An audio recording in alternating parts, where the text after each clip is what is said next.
presenter. Thank you. We will invite our next presenter. If I can have Suzanne Blackland to come forward, please.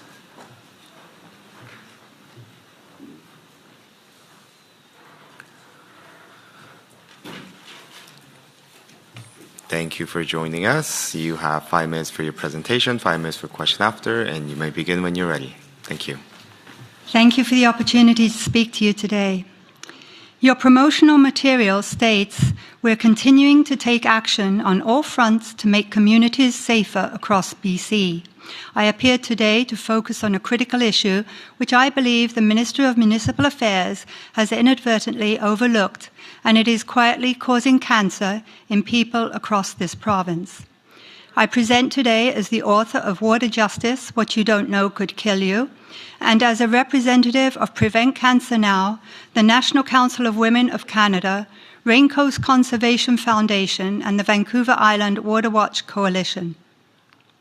BC has the highest reported number of asbestos cement water pipes of all provinces in Canada, 4,261 kilometres, potentially impacting the quality of drinking water for over 1 million residents of BC.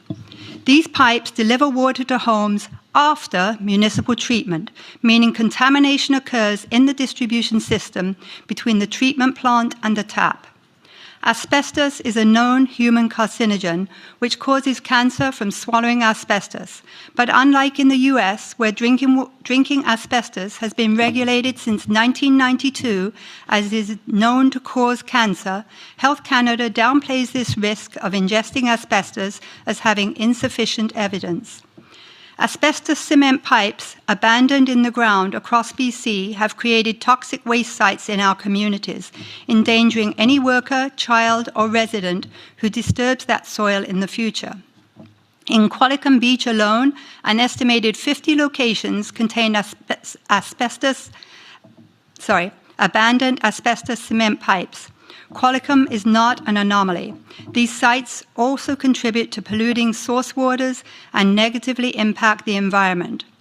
BC law already requires that all asbestos cement pipes be removed or be encased. That requirement is not being met. WorkSafe BC, the identifier overseer, does not inspect, follow up on complaints, enforce compliance, or hold anyone accountable. Residents are uninformed. We are asking Premier Eby and this government to act immediately. This is an opportunity for BC to become a leader in Canada. Specifically, we call on the BC government to commit to maintain the inspection and enforcement capacity necessary to ensure environmental and public health protections, mandate comprehensive reporting of all asbestos cement water pipes in every BC community, and consider a map of all toxic waste sites from asbestos pipes abandoned in place. Establish a funded 10-year provincial strategy to remove all asbestos cement water pipes from BC communities, including those abandoned in place, and ensure that WorkSafe BC or another government department fulfills its obligations with inspection authority and meaningful consequences for non-compliance, like the model in Australia, aptly named the Asbestos Eradication Agency. Every year of delay increases cost, financially, environmentally, and most critically, in human health and lives. Prevention is by far the best option. We suggest this government can protect BC's source waters and at the same time save financial costs towards this project by mandating that affected communities apply for federal funding available to support removing all asbestos cement water pipes, cease the aerial application of glyphosate over BC forests and end all pesticide applications on public land, ban retail sales of glyphosate-based herbicides, including Roundup, province-wide, as has been done in Ontario, Quebec, and the Maritime provinces, match Nova Scotia's commercial water fees, which would generate more than $140 million annually, and increase taxes on the 650 households in BC who hold over $100 million in assets to support critical public health infrastructure. We are asking this government to recognize this crisis, or to quote Elizabeth May and the Federal Green Party, this national emergency, and fund the immediate removal of all asbestos cement water pipes, protecting what no BC resident should ever have to question, the safety of their drinking water. There is no laboratory in Canada capable of testing for asbestos, possibly another opportunity for BC.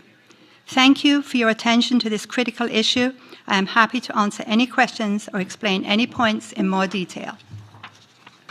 Thank you so much for your presentation. We'll turn to questions by members. Recognizing Deputy Chair. Thank you very much for your advocacy. I know that my office received quite a bit of information around these asbestos pipes, and I have been doing quite a bit of research. I'm just wondering, I appreciate the recommendation for the 10-year strategy, because I think the other piece that belongs in this is these are also old pipes. So we're not talking about ripping up new infrastructure and replacing it. Do you have the average age that these pipes would be? Yes. Thank you for reading the emails, and thank you for reading on the information. These pipes were mostly introduced around the 1950s, at the latest the 60s. They had at best a 70-year lifespan, more likely a 50-year was more realistic. They have all expired their lifespan. They are now costing taxpayers approximately 80% of all maintenance costs when it comes to infrastructure related to drinking water. Thank you. Follow up. Thank you. Is it like your house where the asbestos risk comes from disturbance, or is the asbestos constantly going into the water? There's two different problems here.